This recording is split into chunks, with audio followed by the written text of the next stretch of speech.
Hunts, rifle raised high, one clean shot, watch a trophy fly. Targets downrange, bullseye hit. Guns don't kill, our spirits lit.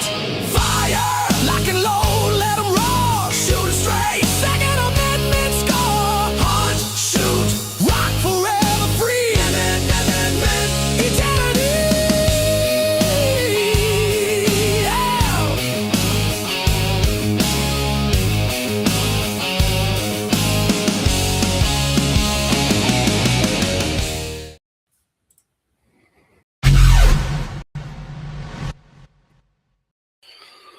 Hey, what's up, everybody? JD here, 701 Nation, episode 9. What's up, Josh Patterson, Waylon Turnus? Good evening to you, buddy.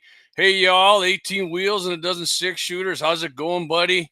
Where you rolling 18 wheels tonight, man? You got to be on the road all the time. I don't know if you ever listen to the show when you're not on the road. I could be wrong, but hey, I don't know how long. It's probably gonna be a shorter show than usual, guys.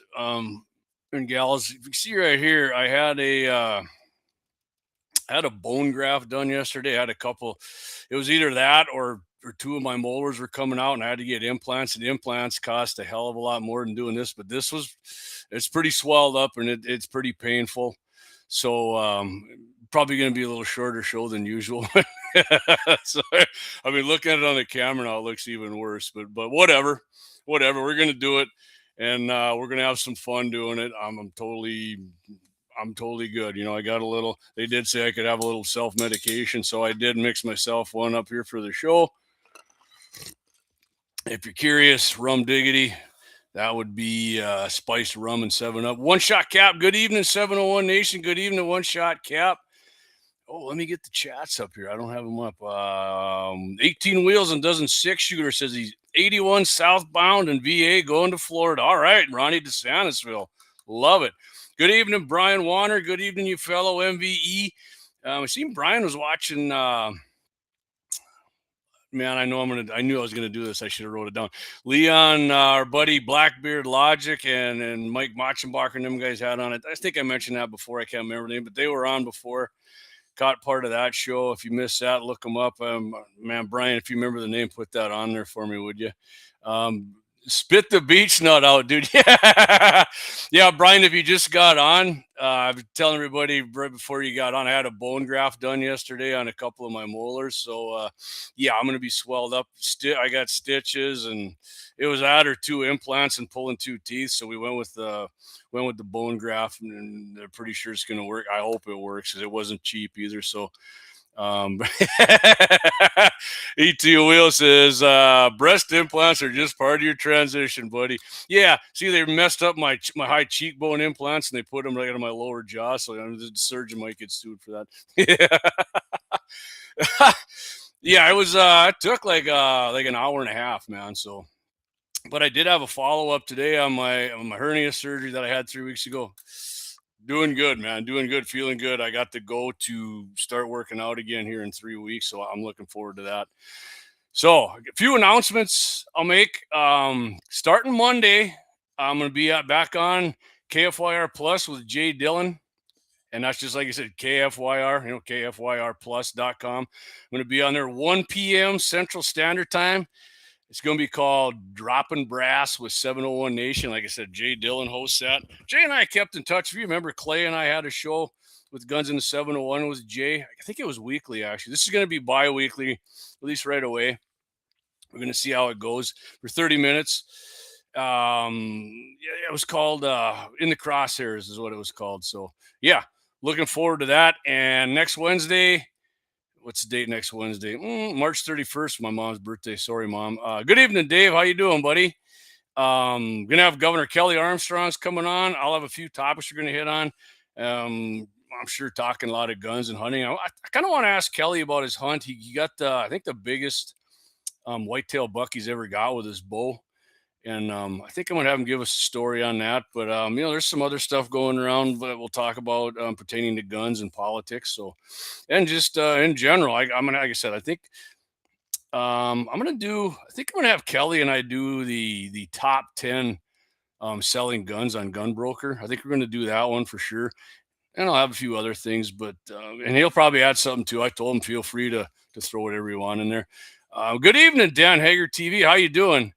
Hand hand pink waving. I'm, I'm not sure what that means. I can get my pinky up. Anyways, coming up on the show tonight. If you just got in, and like Brian said, spit the beech nut out. I had a bone graft done yesterday, so I mean, they said I'll probably like 50-50 chance I'm going to get bruised up. I mean, I've been decked in fist fights before. I never swelled up this much, but I mean, I got to face reality though. I am going to be 55 in about a month here. So, you know, life goes on. You said Wednesday. Okay. Not sorry, Brian. I did say Wednesday. Next Tuesday, March 31st, Governor Kelly Armstrong. Thank you, Brian. Thank you. I am on some painkillers here, so and I do feel a bit foggy, so thank you for that. Next Tuesday, Governor Kelly Armstrong, 8 p.m. Central, right here on 701 Nation. So appreciate the governor coming on with me yet again. It totally accessible. I mean, the guy's he's an awesome governor, and looking forward to having that conversation with him. But tonight, like I said, I got a shortened. Dan Hager says I'll be 55 in July. A year old. Yeah, I am. I haven't felt really old in any of my birthdays, but this year I got to admit I am feeling it.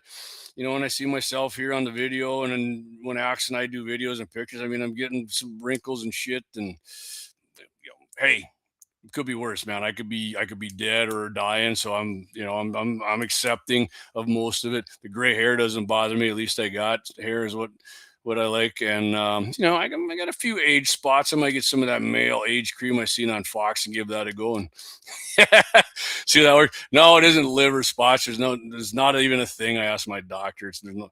Dan Brown, good evening from the western edge of North Dakota. Good evening, Dan Brown. Appreciate you.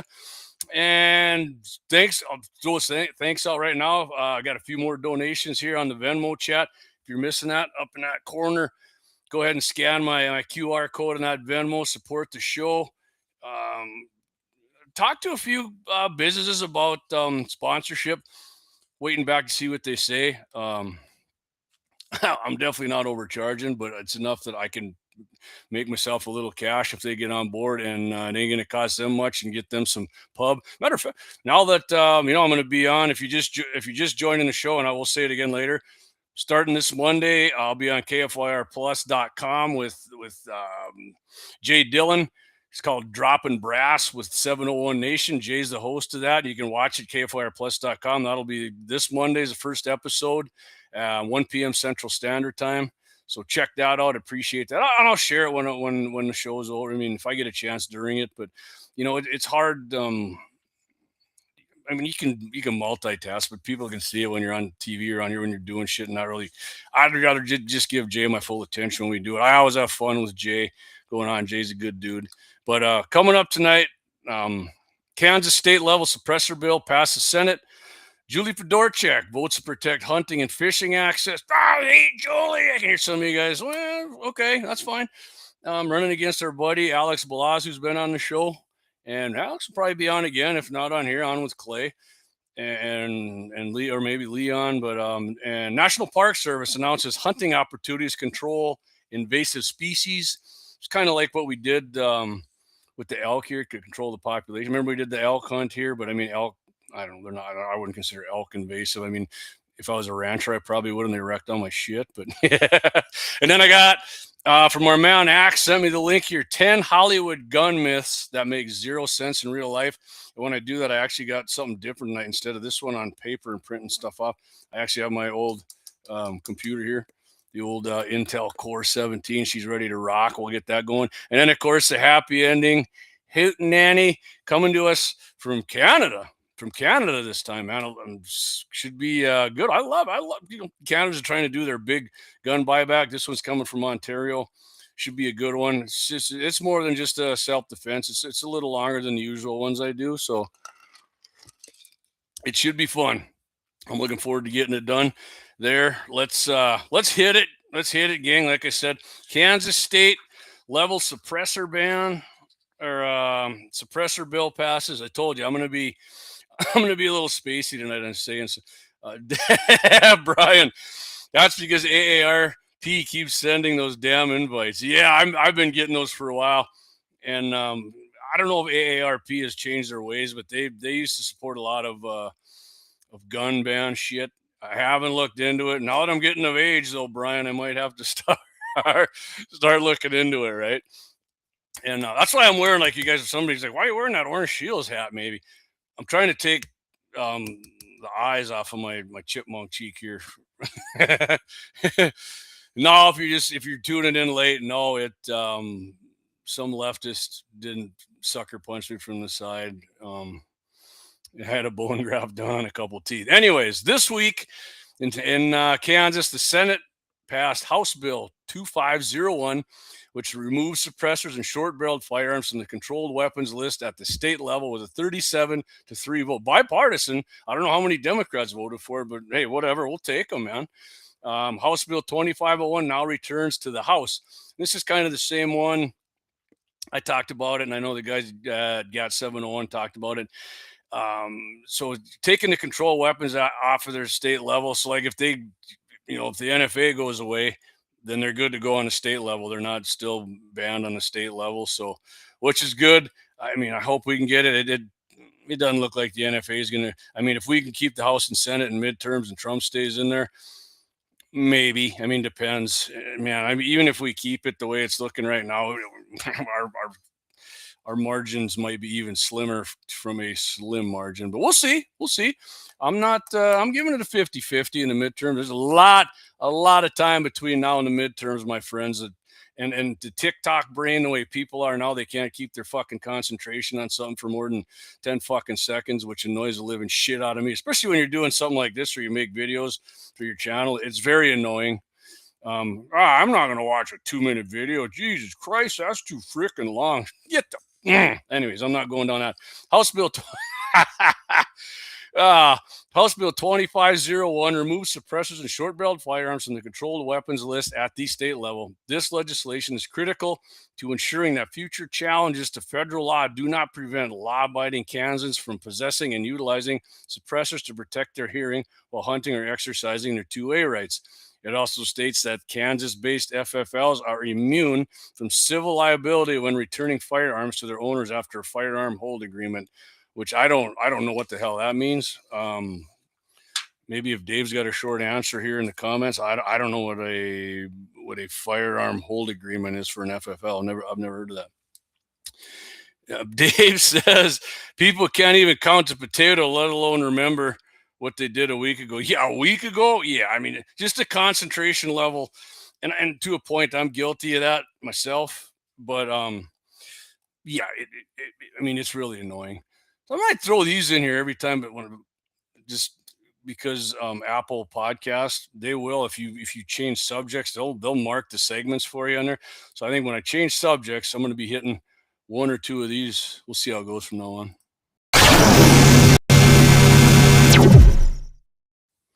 Ooh, fancy stuff there, huh? All right. Next up here, Fedorchak votes to protect hunting and fishing access. And hey, think what you want about Julie, and a lot of people I know don't like her. They say she's a rhino, right? I will say this. She has voted basically 100% with Trump's agenda. So I'm got a hard time believing that a true rhino would vote 100% of the time with President Trump's agenda, right? I mean, all the spending. Yeah. Okay. That's one. Like I said, if the Democrats win the midterms and Trump gets impeached and then they come back and take the presidency in 2028, the spending is going to be the absolute least of your fucking worries. Trust me. Dave says, I'm assuming the hold agreement is when they are in transfer and can be released when documents are completed. Okay. Thanks for that, Dave. Dave's got 1760 Sports over there in Mandan. Dan Hager says, if you are on YouTube, hit the like, subscribe button to help JD's reach. Yeah. Thank you for that, Dan. Usually 18 Wheels reminds us of that. Hit that like button, hit that subscribe if you haven't. Much appreciated. If you're really feeling generous, share it. If not, if you don't share it, I mean, at least share the podcast when it comes out. It comes out about 2 hours after the live stream's over. It's on basically every podcast platform out there. And if you're feeling really generous, scan that Venmo code, that QR up there, donate to the show. One-time donations are appreciated, but if you get on that monthly donation, I really appreciate that. Really appreciate that. That would be great. So, anyways, let's get into the thing here. Fedorchak.house.gov. That's not where I got this, but I went to her page. I read a few other releases on it. So, Congresswoman Julie Fedorchak today voted in favor of HR 556. If you remember, I talked about that a while back. I can't remember. Maybe it was last week, maybe, or the week before. I can't remember. It was started moving. Well, they voted on it in the House. This legislation it's called the Protecting Access for Hunters and Anglers Act. This legislation will prohibit the Secretary of the Interior, which is Doug Burgum, or the Secretary of Agriculture, escaping me, Brooke Rollins, I think, from banning the use of lead ammunition or tackle on federal lands and waters unless such regulation is supported by science and consistent with state law. I'm not concerned with Burgum doing that, and I'm not concerned with Brooke Rollins doing that either. Conservation decisions should be science-based, not driven by left-wing activism groups disguised as conservation groups. I couldn't agree more. That's why I voted for the Protecting Access for Hunters and Anglers Act, which respects state authority and scientific principles, Fedorchak said. Yeah, and if you go on Julie's Facebook page, the leftists are just freaking they're insane over this. They can't fucking stand it when, oh, you idiots don't believe in science. And like I said, one of these times I'm going to go over it again. They're bullshit science of how this lead's killing all these goddamn birds in the population. Bullshit. Hunting and fishing are deeply rooted traditions in North Dakota. Across our state, sportsmen and women carry these traditions forward and serve as strong stewards of our natural resources. This bill helps support these traditions for future generations. Seen a comment come up here. 18 wheels. I was just typing that. Had to get out of the construction zone. Yeah. Awesome, buddy. Thank you. The legislation responds to concerns that federal agencies could impose sweeping restrictions through rulemaking or litigation settlements. In 2023, the anti-American, anti-gun scumbag Biden regime, U.S. Fish and Wildlife Service, restricted lead ammunition and tackle in several national wildlife refuges. Right. If you remember, Burgum reversed some of that shit. I think he did where he could, pretty much. While activist lawsuits have pushed agencies to consider broader limits across federal lands, such bans could significantly raise costs for hunters and anglers, which, if you remember back, if you're a long-time watcher and listener, I did a cost comparison to full, homogeneous copper ammunition to jacketed lead core. It's way more expensive. And honestly, I haven't seen that it kills any better or does this any better, but whatever. It's up to you. I don't care if people want to use all copper ammo. That's fine with me. I do like that it holds together, but I got, as you've seen in test Axe and I got the copper jacketed lead core Spear Gold Dot hunting ammo, holds together. Maybe shed like a grain or something or two at 300 yards. So no, I'm sticking with the lead core stuff. Such bans could significantly raise costs for, okay, I got that, as traditional lead ammo and tackle remain the most widely available and affordable options. Right. And lead's used. That's the main. I don't know anybody who uses, what's the option to lead sinkers and shit like that, or on the bottom bouncers? I can't think of the name, but again, if you want to use that stuff, go right ahead. Pay frickin' more. I couldn't care less if you want to pay more for the same shit. The Protecting Access for Hunters and Anglers Act keeps hunting and fishing accessible and affordable while reinforcing states' roles in managing wildlife and conserving America's outdoor heritage. So I suppose, how's it going to go in the Senate, JD? I did actually see in a couple articles I read they think it might have enough. It's going to be close in the Senate to pass that. So hopefully it does, right? Because the Democrats, they do like their FUD vote, and we need the FUDs too. I know I call them FUDs, but whatever. But yeah, hopefully that passes. I'd love it. It's common sense to me. Isn't it science? Brian Warner 2836 says, isn't it science that there is only male and female? Just saying, yeah, it is science, Brian. You can deny the shit out of that anybody all they want, but that's a fact. What Brian's stating right there. Just like I would say it's a fact that, as I just stated earlier, I think birds eating lead ammo is killing them and bullshit. I mean, I whatever. Believe what you want. I'll believe what I want. I think the science. I'm gonna do a freaking show on that again, at least a segment on that, because I seen it's popping up again. It's like it recycles itself. It's like Democrats and their goddamn assault weapons bans and background checks and red flag laws and all the same shit they always try to recycle. I mean, it goes away, we beat it, and then it comes back. They don't give a shit what the Supreme Court says. I mean, the Democrats are all, oh, Trump's unconstitutional. The Democrats buck the Constitution more than fricking Trump ever has. So, I mean, anybody kiss my ass on that one. Yeah. It's not a very big ass. I got a narrow ass, but all right. We're gonna move on, and like I said, let's try a little different. God, which one did I use last time? Let's try this one.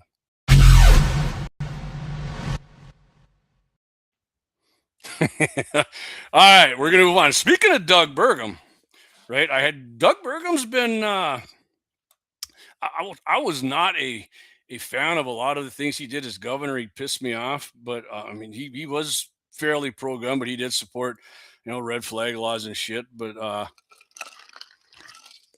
ever since he's been in Trump's administration, I mean, the guy's been way more conservative with stuff, and I like that. I like that. 18 wheels and a dozen six shooters says those 10 sinkers suck ass. New York outlawed lead too. Jesus Christ. I mean, that doesn't surprise me. It is pathetic, right? Hochul and the rest of her weird looking freaking circus freaks who run the New York State banned it for everybody outside of New York City. And I mean, Buffalo and probably a couple of them big cities are leftist, but most of the outside of there, you see the little dots and then the rest of it will be red. They control everything, which is sad. I know Clay and I have said that a number of times. Like every county in a state should be like oh God, what do they call it? The electoral vote. We should have the electoral vote for every county. It doesn't matter how many damn people live there. Maybe I'll ask Kelly about that next. So if you just tune in next Tuesday, Governor Armstrong is going to be on with me, 8 p.m. Central. We're going to be talking about that. So I know it's only 8:22, and like I said, you guys and gals, the cheeks swelled up here from the surgery I had. So I'm going to get through this. We're going to get through this one. National Park Service announces hunting opportunities to control invasive species. And then we're going to do the 10 Hollywood gun myths and then the happy ending Hootenanny. It looks like we're going to be an hour under. So, which is fine. Because when Governor Armstrong's on next week, we'll probably end up going hour and 20, hour and a half. And so we'll see. Anyway, National Park Service has announced a major policy shift allowing qualified volunteer hunters to assist in managing invasive species on select National Park Service properties. The move, driven by Secretarial Order 3447, issued by Interior Secretary, former North Dakota Governor Doug Burgum, aims to replace costly commercial contractors with citizen hunters to control populations of feral hogs and nutria in coastal Georgia and Louisiana. If you know what a nutria is, to me, it looks like a big ass muskrat. Not as big as a beaver, but bigger than a muskrat for sure. Which is, I saw a dead muskrat on our bridge over here on 19th Street today. I don't know how the hell it got there, but it's dead. I used to blast muskrats. I leave them alone now. But yeah, it looks like a big ass muskrat. It's kind of ugly in the face too. If you ever don't know what is nutria, Nutria, nutria rat. And they are freaking it looks like a blast. It looks like prairie dog, like it looks like a great prairie dog town on water. And these guys are using 9mm ARs and handguns and shotguns. It seems like the shotguns work the best because most of their shots look pretty close. And then they kind of sometimes get down in the reeds and shit in the swamp, and they just blast right in there. And a lot of times they got their dog. They let their dog go and grab them. It's I don't know if they eat them nasty bastards or what. I wouldn't. I'd leave them sit there. They're living in swamp water. They probably taste like freaking swamp and backwater. But anyway, further on here, Jean Lafitte National Historic Park and Preserve in Louisiana and Cumberland Island National Seashore in Georgia are the first sites to implement this program. Axel Hondo says, I know they look fun to shoot. Yeah, they do, Ax. I would, you know, other than like going on like the Utah mule deer buck hunt, or somebody tell me we're taking you to the greatest freaking prairie dog town in North America, shooting these nutrias looks like a frick. All right. But I know I'm getting off track, but man, I would love to go down to Florida where they got all them freaking lizards and they got them air rifles and doing that. Oh my God, that looks like fun. God, that looks like fun. I'd get one of them orange and blue ones too, and I'd mount that son of a bitch. God, that looks like fun. These are not general hunting opportunities. They are highly managed, targeted efforts focused on invasive species that degrade ecosystems, accelerate erosion, and threaten native wildlife.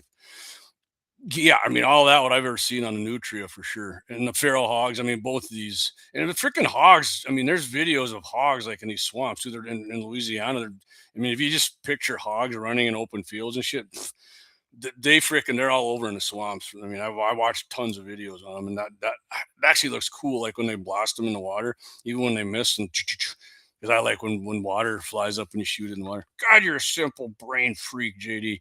Yep, I am. Volunteers must meet strict criteria, including passing proficiency exams, background checks, and agreeing to park-specific restrictions.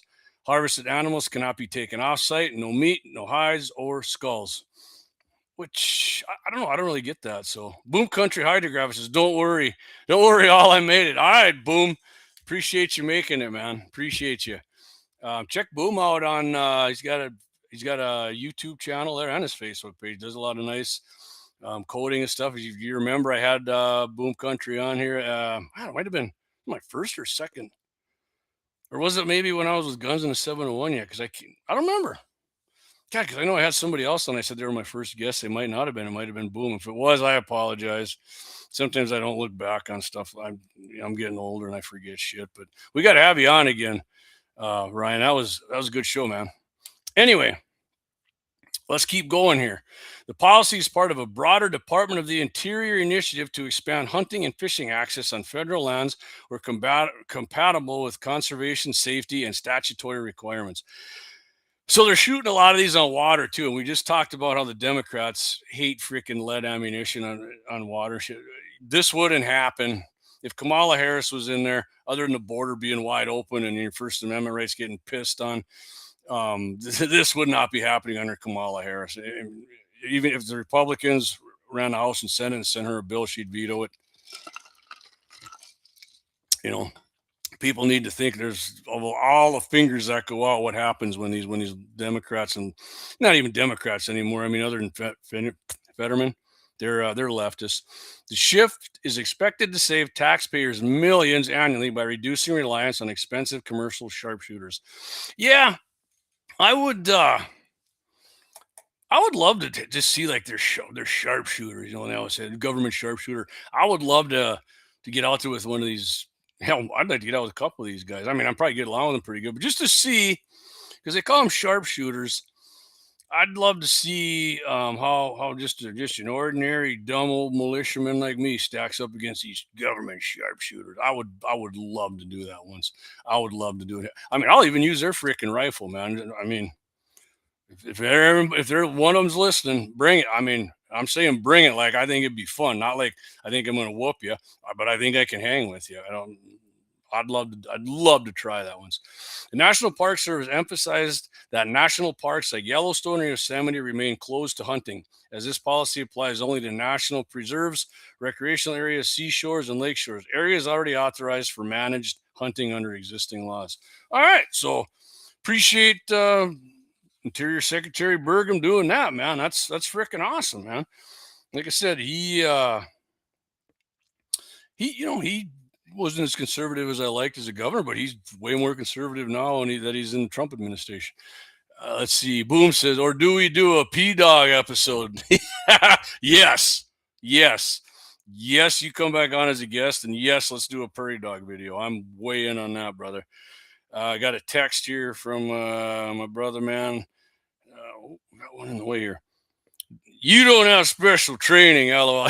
Yeah, right. And that's what I'm getting at here. Special training sharpshooters. I mean, these guys are, like I said, I'm not saying they're not freaking good shots. If I do it, then I'm a sharpshooter, right? Or if I remember the bill came through that if you pass the police proficiency test, you could carry in the schools, but that didn't pass the school board. I don't know if it even got out of the one of the chambers of our state house and senate, but I was all on for that. I'm like, yeah, I'll freaking do that. I'll try it.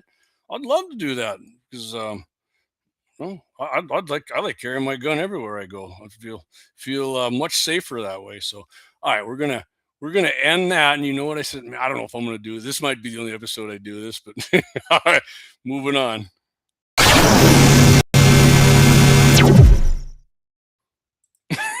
Maybe I just like that graphic.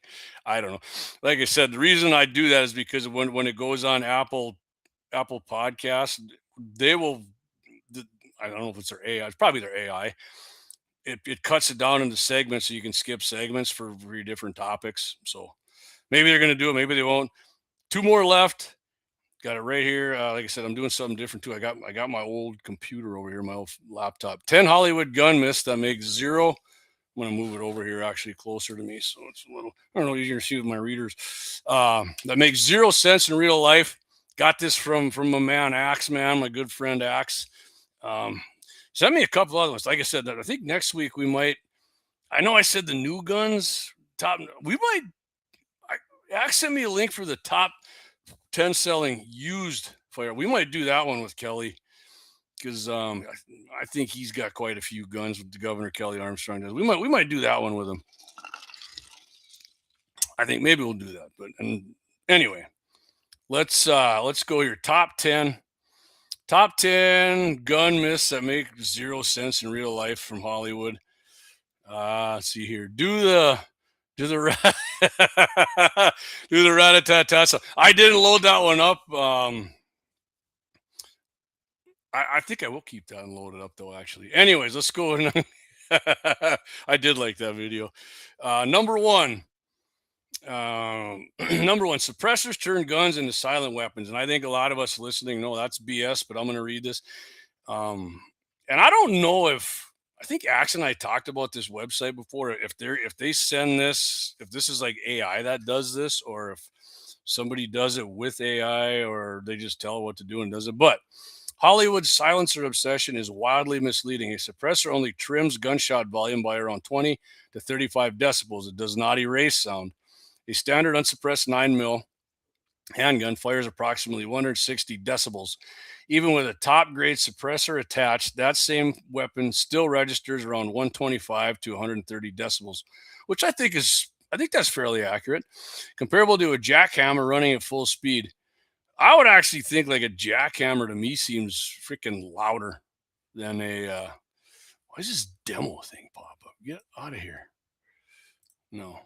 I think jackhammers seem louder, but whatever, maybe not. Someone standing with 100 feet would hear it clearly without question. Yeah, oh, for sure, especially if you're down, not directly downrange, but I mean within, cut your pie out there, 45, you would definitely hear it. The hushed cinematic yeah, like that, is creative fiction, not acoustics. Real suppressors also extend barrel length by 6 to 9 inches, making concealment genuinely awkward. Yeah, I mean, unless you wintertime when you got a big pocket or something. I mean, I've seen gangbanger videos where they stuff it down their pants, and I don't know, them boys got some room down there, but they do.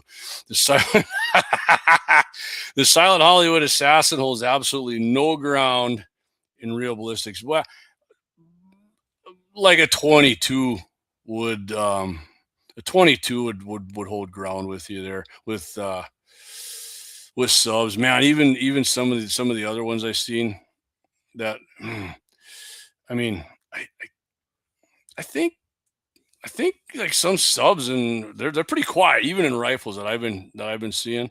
So I who knows. All right, let's go to the next one here. We got 10 of these, and we'll probably be about an hour when we're done here. Action heroes never have to reload. God, and this is one that always annoys the shit out of me. Action heroes fire dozens of rounds without pause, and apparently no one on the set bats an eye. Standard pistol magazines hold between 7 and 17 rounds. I mean, yeah, I think my M&P holds 16, my full size. Some of them, yeah, you can get stendos and shit, but depending on caliber and model, a classic revolver offers just 5 or 6 rounds before. Yeah, and they reload their shit. They can reload them super fast and then move there like they're all Jerry Mitchell. Even extended tactical rifle magazines cap out at around 30 rounds in most standard configurations. Extended tactical rifle magazine. That's just 30 rounders a standard. You buy an AR shit. I mean, it's a 30. It's not extended tactical.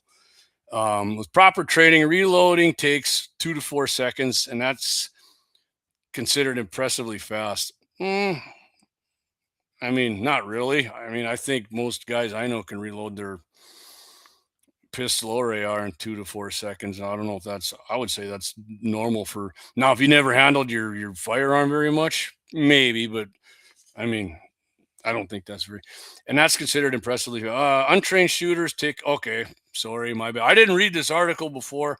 I'm just coming in here, like me and Dave were saying, that's just free balling it, man, coming in cold. Yeah, untrained shooters take considerably longer. Running dry mid-flight is one of the most statistically common and dangerous firearm situations in real combat. Hollywood simply gifts its heroes with bottomless magazines that defy all mechanical reality. Yeah, it is. And I mean, I've actually, like, a few movies I've watched or series, I've sent like them emails. I'm like, I don't know who your armor is, but I'd be willing to do it for half of what they're charging, so you can actually get realistic gun shit. And I made it clear I'm not trying to be a know-it-all, but what they're doing here is completely freaking ridiculous. And I mean, obviously most people don't freaking know, probably, other than gunnies, like a lot of the people watching the show here. Anyways, let's move on here. Number 3. What do we got? Getting shot always sends people flying. Yeah, this is another one. Uh, Practically every action film shows victims flying dramatically backwards after being shot, crashing through walls or windows. This defies basic physics. I mean, even if you shoot, man, I shot like prairie dogs, with when a bullet doesn't open. They don't. Prairie dogs don't go. You would think, right, a little animal like that would go rolling. They don't. Coyotes don't go rolling. The bullet freaking goes through them. They don't go flying back. Newton's third law states that if a bullet could hurl someone backwards, the shooter would feel an equal and opposite force, which simply doesn't occur. The standard 9 mil bullet weighs just 7 to 8 grams and travels at roughly meters, 370 meters, probably about 11 without, I don't follow do meters, 11 to 1250 feet per second is what most 9 millimeters, like 115s or 124s go. That generates around 500 joules of energy. Yeah, this is some European shit, but nowhere near enough. I think like a 115 at point blank range going 11 or 1200. If you know foot pounds, I think it's like 380 foot pounds of energy. Joules is like Europe's measurement of energy, is like, but nowhere near enough to send a human airborne. Yeah, actually, victims typically collapse forward or sideways from muscle failure, not rearward theatrical propulsion. Hollywood invented the flying backward effect purely for visual. Yeah, and I mean, even some of my favorite westerns, they'll shoot them with a shotgun and just frickin' pick them up off their feet and blow them, and they go flying through freaking walls and shit. And no, I mean, even like some of the reaction of hitting stuff with a shotgun gets pretty crazy in movies, like doors and shit. It just oof, like they freaking attach an explosive to it. Mm, I mean, they do blow some shit up, but not like they do there. So shooting a padlock makes it fall open. Yeah, I've actually shot a few of these, and they didn't open. Heroes routinely fire once at a padlock, and it conveniently pops open, saving precious screenplay time. Real padlocks, especially hardened steel models, are specifically engineered to resist exactly this type of attack. The shackle is typically the toughest component, built from boron, more like borophyll or hardened steel. Little Adam Sandler for you that don't know there. More from boron or hardened steel alloys. Testing shows budget padlocks might fail after 3 to 5 shots, but premium hardened locks routinely withstand repeated direct fire. So yeah, I mean that's another. like I said, I've shot a couple just to check it. They didn't open. I think one of them even couldn't get the goddamn key in there anymore. And so whatever. Yeah, and they always do that too, right? I mean, I think they got the shotguns like the breacher shotguns. They're not even made for locks, right? They just kind of go up there and they blow the door handle off and the door lock, not a padlock. I could be wrong. I don't know if they make breacher rounds for padlocks or not, but not that I've seen. But I haven't seen everything in the firearms world either. So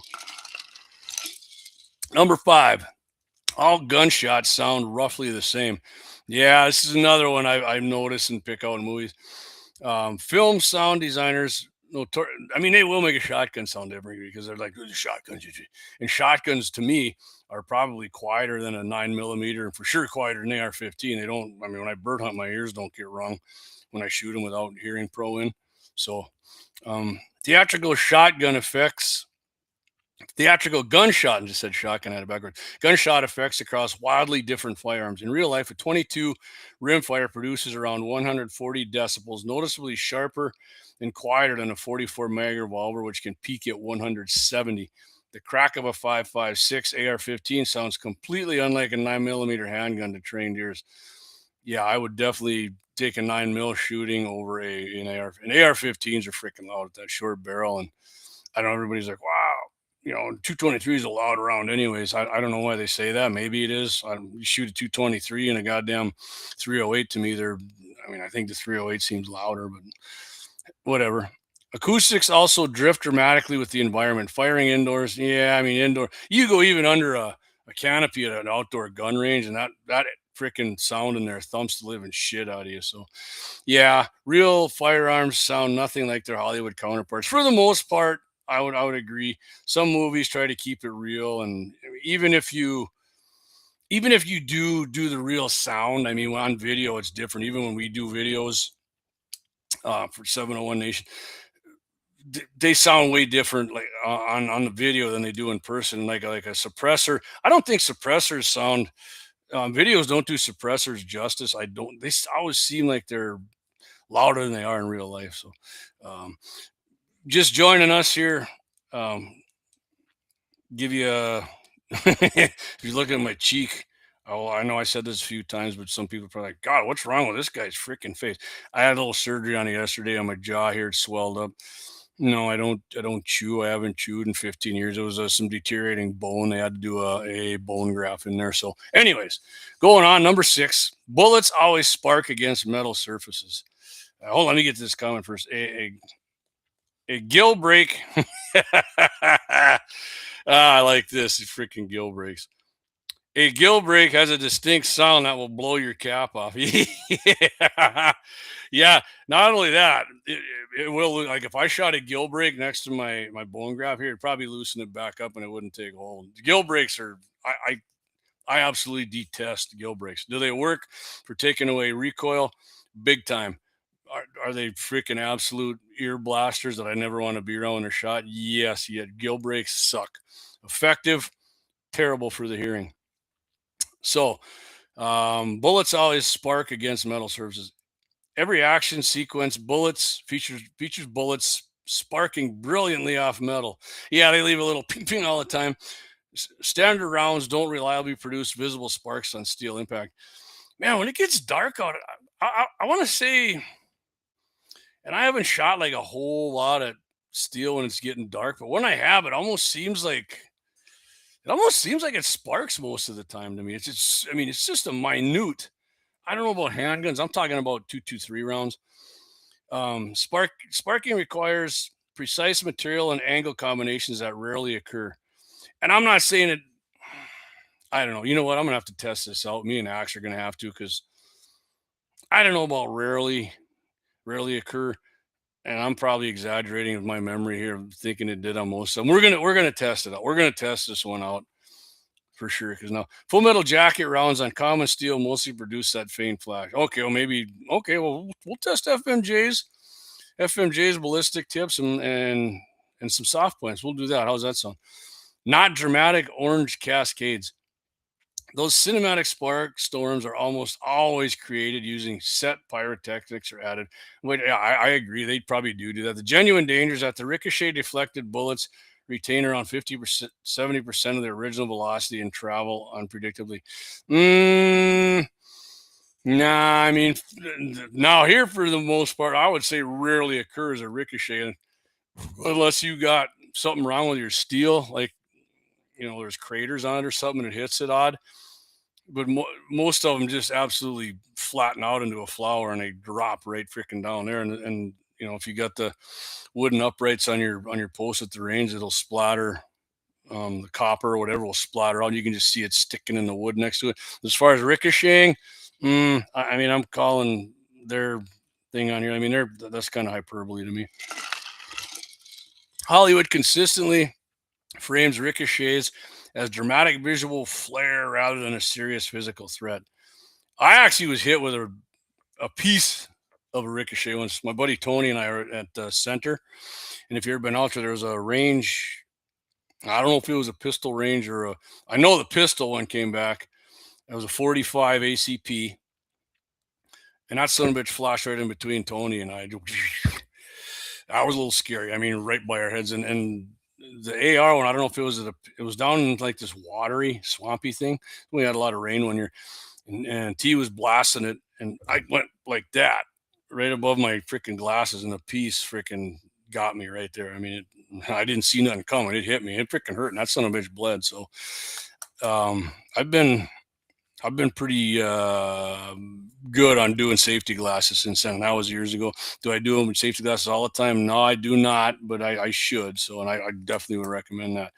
All right. Anyways, let's move on here. Go to 7. Number 7 out of 10 here. Hollywood gun myths that don't translate to real life.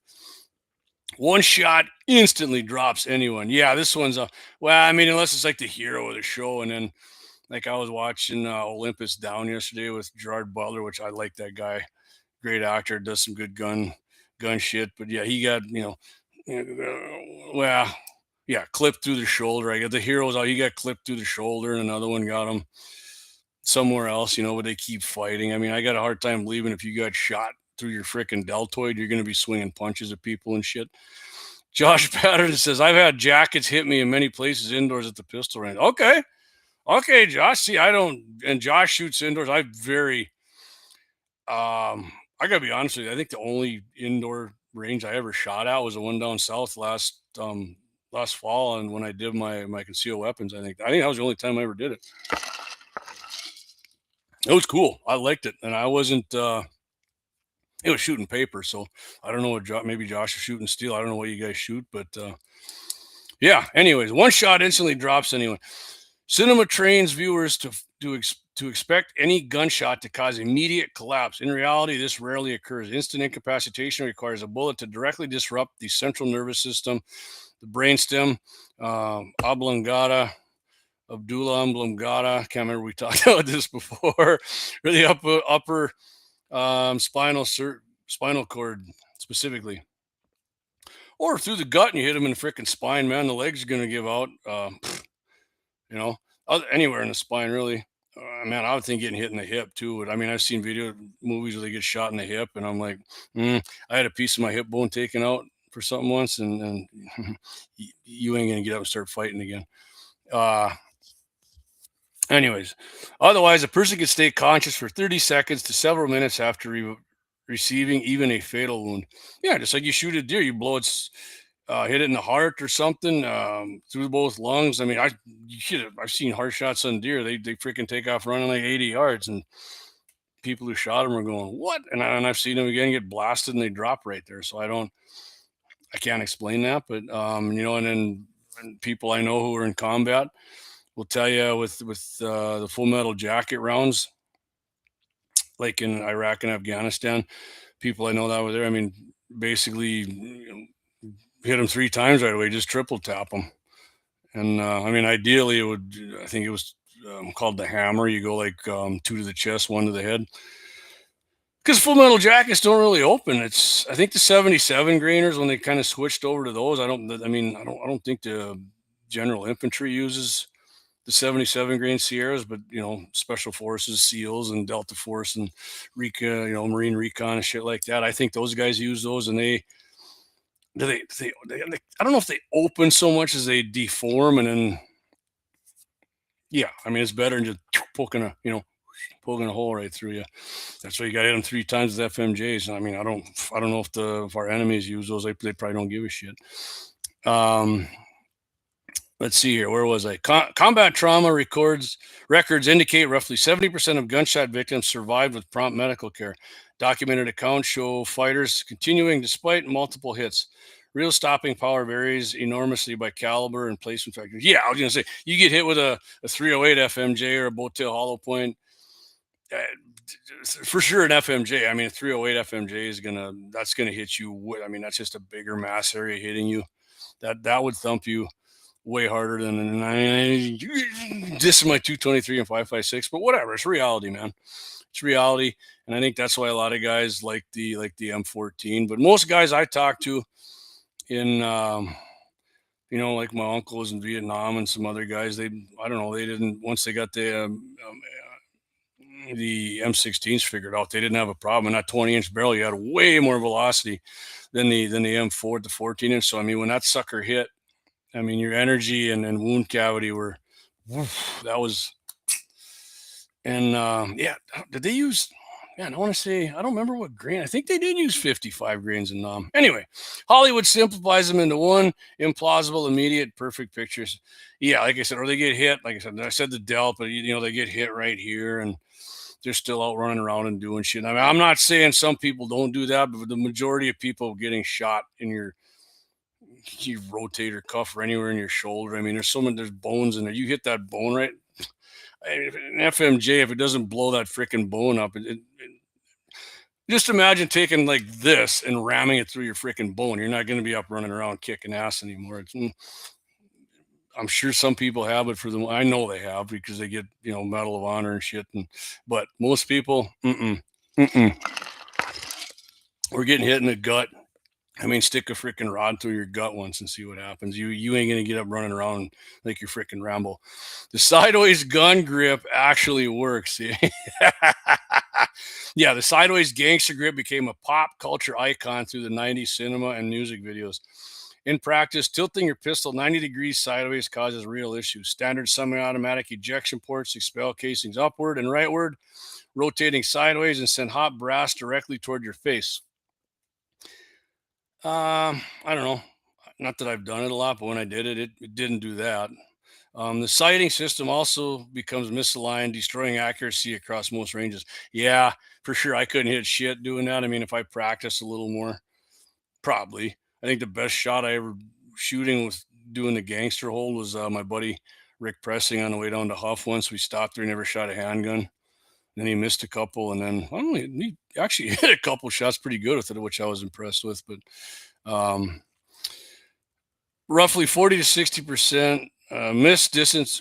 Okay, let me go back here. Studies show sideways shooting increases average miss distance by roughly 40 to 60% at ranges beyond 10 feet. 10 feet's freaking close. 60%? I'm saying at 10 feet sideways, I'm not missing shit. I'm saying I ain't missing shit at 10 feet. Even if I do the gangster hold, I'm saying no freaking way I'm going to miss. At 10 feet? No way. No. Axe, mark that in your memory. We got to do that one too, because I'm calling bullshit on that. Let me get to a few comments here. Sorry, guys, if I was missing your comments. Sheriff told me that in a self-defense situation, 2 to the mass, 1 to the head. Yeah, Josh, and that's, I mentioned my buddy Tony. He trained Iraqis over there after he was in, did his, I don't know how long he was in the combat or whatever he was doing, tour, I guess, for the second half of his tour. I think maybe they put Tony in charge of training. Tony's a hell of a shot too, by the way, with a handgun and a rifle. And that's what he called it. He called it the hammer. 2 to the chest, 1 to the head.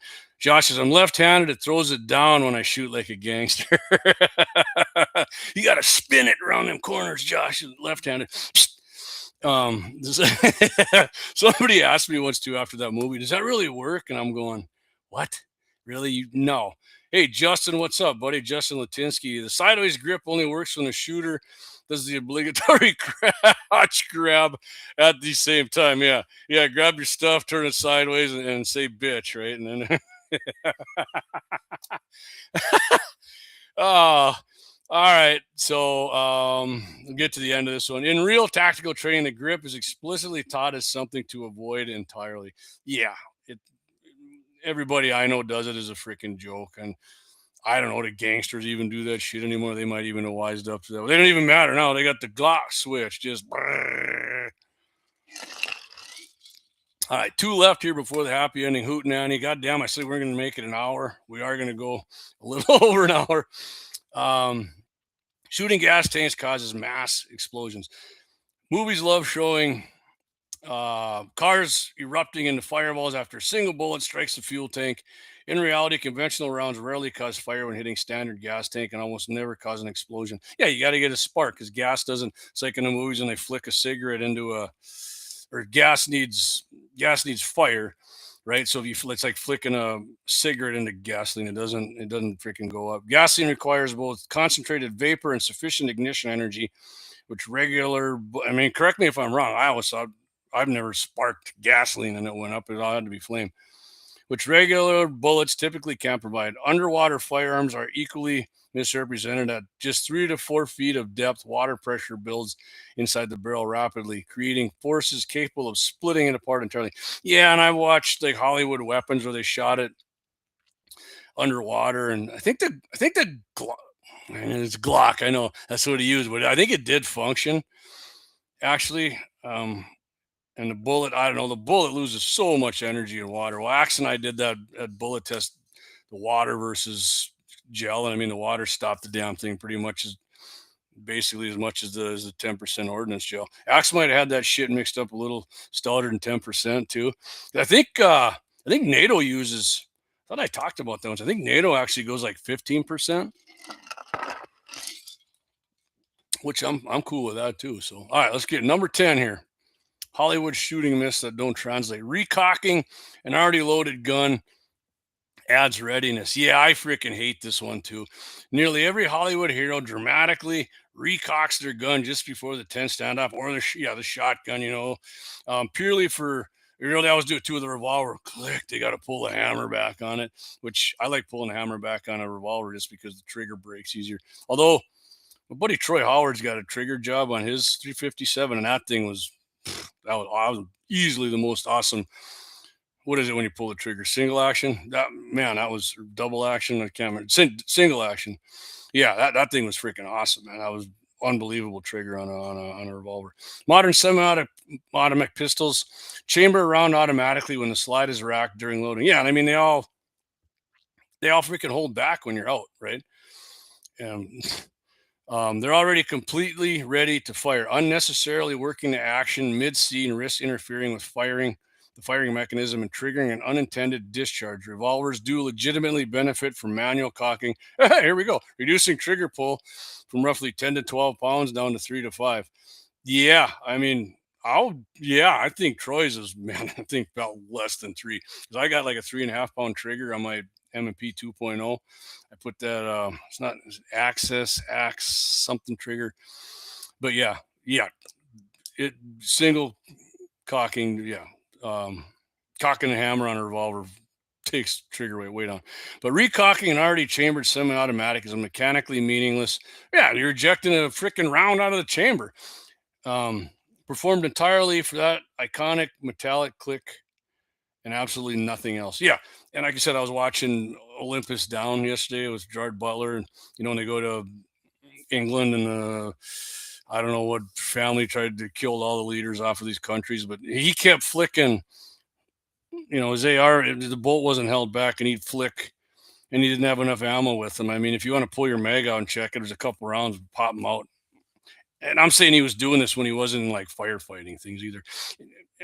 The guy actually, I mean, he looks like he knows how to handle guns. I'm sure he does, because you can tell when they don't. And I mean, you can see a bunch of people and they're trying to aim and they're like, oh, you can just tell when somebody's not a real firearms person. But yeah, all right, that's the 10, right? The 10 Hollywood myths that make zero sense in real life. I would say really don't translate. Some of the stuff in there, I mean, even if it was, I don't know if it's AI. He may have used Bushcraft Base Camp is who did this article, I guess, on Facebook. Looks like he's got just about 7,000 followers, but I don't know. Pretty good article. Axe, thanks for that, man. I appreciate that. That was fun. I love going over top fives, top 10 lists like that and getting your guys' opinion on that. Dan Brown says the Slope Area Rifle and Pistol Club is holding a USPSA pistol match this Saturday at 9 a.m. Mountain Time. All right, Dan. Hey, Dan, how'd I know you were going shooting some clays right last Saturday? How'd that go for you? Saturday was a nice day, man. I wonder how that went for you. Were you just out having some fun, or I think you guys had a competition going or something, right? I can't. And Dan's won some. Man, Dan goes all over and does that. I remember he had a bunch of pictures. He always sent Clay and I representing. He had the Got 701 t-shirts on, man. That was cool, man. Dan, appreciate that, Dan. Excuse me on the burp. All right, I'm gonna do my little sound here to change topics, and then, and then we're gonna have the happy ending Hootenanny. So which one did I do last? All right, let's go with this one and see what happens.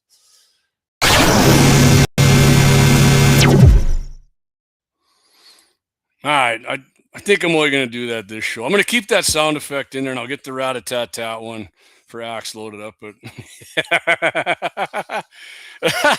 I think I like the graphic on that more than I do the sound. So, all right, let's get to the happy ending Hootenanny here.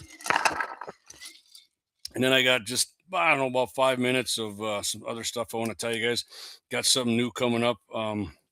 Not on the live stream here, but on with KFYR Plus. I'll tell you some other stuff coming up, but let's get to the happy ending Hootenanny here first. Up here in Canada, Premier Doug Ford commended an Ontario homeowner who shot an intruder Tuesday and made clear his opinion that the homeowner should have shot him a couple more times.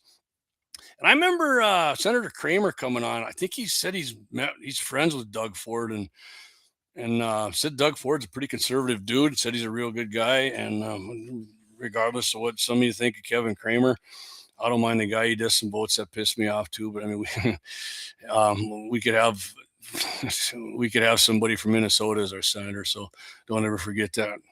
And by the way, Kevin votes with Trump probably damn near 100% of the time too. So I mean, as far as saying he's a rhino, not there, man. I'm not there with a lot of the rhino talk, unless they're like a real rhino. Anyway, let's hit this. Breitbart News reported, I got this from AWR Hawkins on Breitbart, that the incident occurred just before 1 a.m. Tuesday when a group of, and I have to say this, alleged intruders, at least some of whom were armed, entered the home. The homeowner opened fire on the suspect, and one was later apprehended after being dropped off at a hospital to have his wounds treated. Right? How many times do we hear that in the happy ending? Some piece of shit breaks in and gets wounded and goes to the freaking hospital. Just freaking go somewhere and tip over, you piece of shit. Big brave man. I ain't gonna eat this wound. Fix me up. York Regional Police made clear the homeowner would not face charges as he accessed, this part kind of pissed me off, accessed a legally owned and properly stored firearm, which he then used to defend himself, right? I don't know the whole story, how long he had to get it. 1 a.m. I suppose he heard him dinking around. It's pretty quiet at 1 a.m. on a Tuesday, so I'm glad he got it out. On Wednesday, Premier Ford addressed the situation, and CBC quoted him, Canadian Broadcasting, something I think that stands for, saying that, and I think they're pretty leftist, saying that home, because it's I think the CBC is actually funded by the Canadian government. So, I mean, literally, the organ for the government spreading which is leftist up there, the whole country. I mean, there's provinces that aren't like here with good old Doug Ford. Anyway, quoted him saying the home intruders need to be shot. And I love this. I love this guy. Speaking directly about the Ontario homeowner shooting the intruder, he said, "Congratulations for shooting this guy. Should have shot him a couple more times, as far as I'm concerned." I mean, you don't get so like the Premier Doug Ford, he's like the governor, right? He's like the governor of Ontario. Just, I mean, some similar. to here's what a premier. So that'd be like I could see Kelly. I don't even know if Kelly's pro gun and pro self defense. I don't even know if he'd say that. I love to see this, and this is in Canada, man. So, like I said, he should have shot him a couple more times as far as he's concerned. Ford slammed the liberal Canadian government for going after legal, law-abiding gun owners, right? Because they got this big new gun confiscation scheme going on. Oh, it's not confiscation, JD. They're just banned now, and I got to turn them in. Same shit, different name.